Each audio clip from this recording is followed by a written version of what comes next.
You guys should share this video and have this conversation. Educate yourself. Asians are f***ed.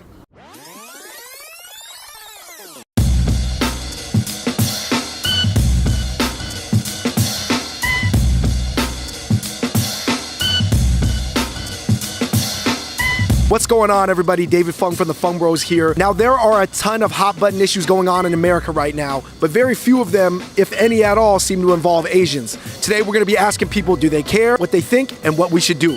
Let's find out. In most or all mainstream American national debates, Asians are left out of the discussion. Agree or disagree? Sure, agree. Agree. Most definitely. Yeah, I agree. Yeah. I agree, yeah. Yes. Yeah. Yes. Oh yeah. I would agree. I would say they stay under the radar. Agree. Agree. Definitely agree. Yeah. Why is that? I feel like it's partly our fault because a lot of Asians, stick together. Yeah, you guys are a lot more tight-knit. Our community is not that strong compared to like black people, like white people. We as a community, Asian Americans, we're just like very comfortable where we're at. It's like, a vicious circle. Like we're not part of the conversation, so we choose not to be in that conversation. Asians tend to not speak up, so it's partly our fault. I would say we're not really discriminated against hugely in this country. I don't really have motivation to fight for my rights and stuff like that. Asians are still treated as foreign people. No matter how long we've been in America, there's always this feeling that we're not really a part of it. Some Americans don't think that Asians are part of the American fabric that makes up America. There aren't that many kind of role models to look up to. Asians have always been viewed as this silent minority. Perhaps if you have heard of the term model minority. Majority of society venerates the Asian community. It's the model minority. Asians are kind of seen as the model minority, so they're kind of left out of discussions because they don't fit in the minority bucket, nor do they fit in the white bucket. The original conception of Asian Americans as being a model minority was to keep black people in line. Asians aren't viewed as threatening as maybe African Americans or Latinos. These people come in here and they do the thing. They're quiet, they keep to themselves, they assimilate.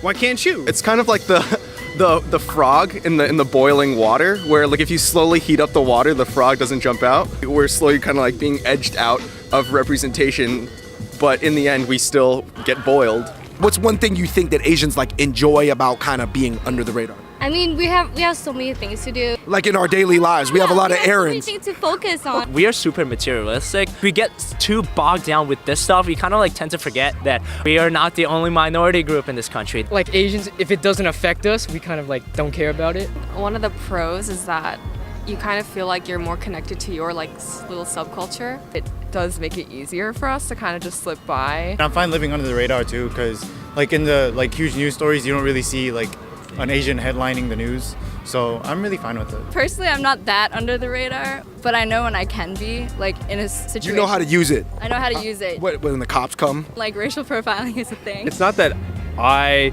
don't care what happens around here. We were brought up to kind of just take the back seat. Our parents, they encourage us to easy life, just lay low on the radar, and then you'll have a good life. One of the good things about being underneath the radar is you can just focus on your own life and your boyfriend or your girlfriend. Is that selfish? It is kind of selfish for our generation to think like that because, what about the other minorities? They want to focus on their boyfriend, girlfriends, and dogs too. So if it affects them, it affects us all. I just think it's selfish if you only care about yourself and you're I don't need to get involved. My parents, they can think whatever they want, but for me, I'm thinking about the future for my kids. I want them to have a voice. In order for them to have a voice, I need to speak up. Your kids, your kids' kids, they're all gonna be living in America if you choose to live here, and it's something that you gotta kind of, build the path for them so life is easier. It's that mindset of why should we care if you don't care about us? I think you should care because we're all humans on this earth. It's not a correct mindset. I think it's kind of disgusting even because this is an interconnected country. This is an interconnected world. You're never gonna live in isolation. If you're just letting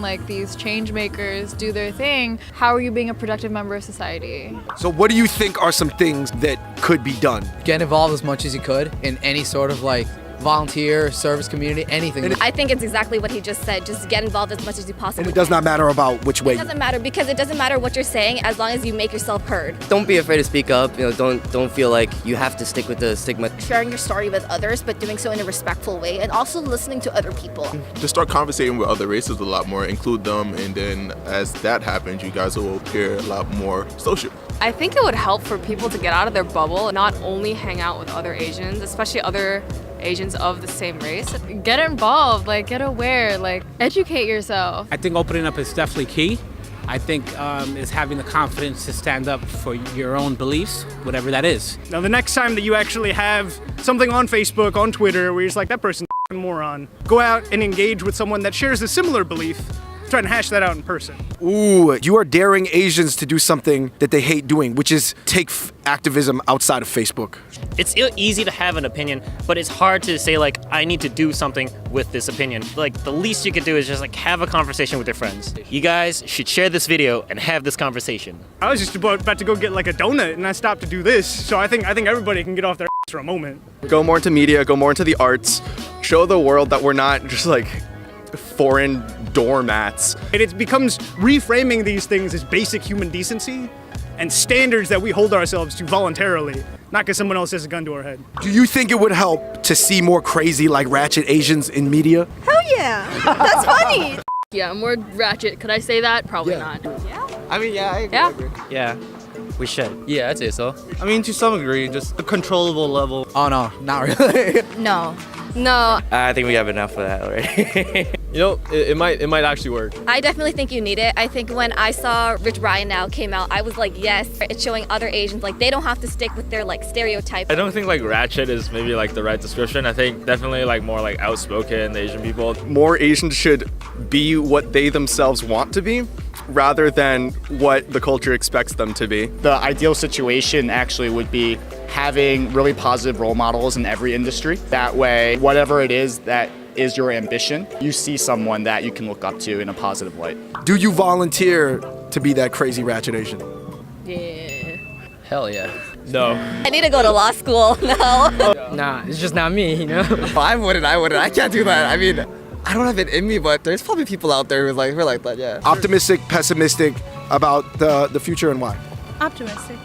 Definitely optimistic. Optimistic. Optimistic, but it's like 52% to like 48. I'm not really optimistic. I'm a little pessimistic.